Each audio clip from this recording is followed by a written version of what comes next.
আসসালামু আলাইকুম। আমন্ত্রণ জানাচ্ছি আশরাফুলস ওয়ার্ল্ডে। কেমন আছেন সবাই? এই যে আজকে শেয়ার করব মলা মাছের শুটকি রেসিপি।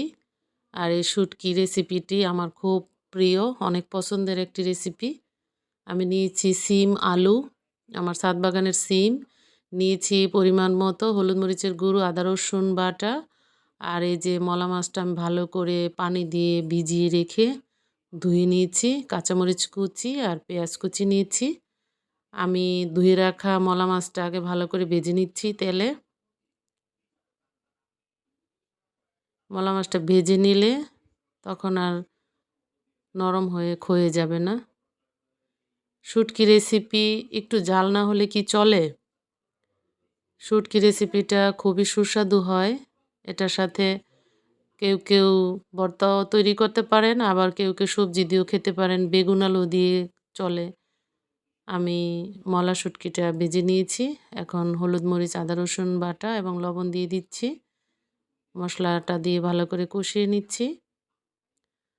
আমার ভিডিওটা কেমন লেগেছে জানাবেন, একটা লাইক দিবেন, কমেন্টস করবেন।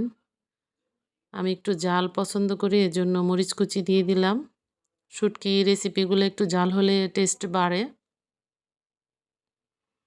আমার চ্যানেলটাকে সাবস্ক্রাইব করে দিবেন প্লিজ।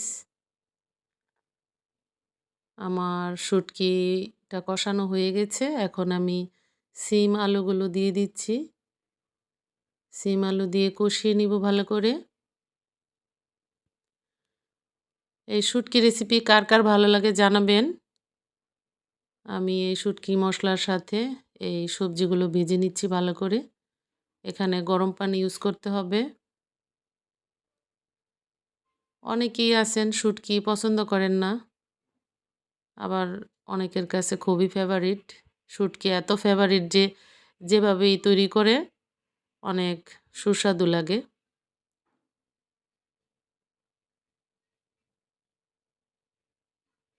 সাধারণত শুটকি ভর্তাটাই আমরা পছন্দ করি বেশি। এই শুটকির সাথে সিম আলু এবং বেগুনই যায় বেশি। দেখতে পাচ্ছেন আমি এখন গরম পানি দিয়ে দিব পরিমাণ মতো। এই শুটকি তরকারিটা একদম মাখা হবে, একদম ভুনা যাকে বলে। এই ঝোলটা শুকিয়ে নিব ভালো করে। অবশ্যই গরম পানি ইউজ করতে হবে এখানে। চুলার ফ্লেমটা বাড়িয়ে দিতে হবে। দেখতে পাচ্ছেন। এই তো হয়ে গেছে আমার ভুনা শুটকি। ভালো থাকবেন। আল্লাহ হাফেজ।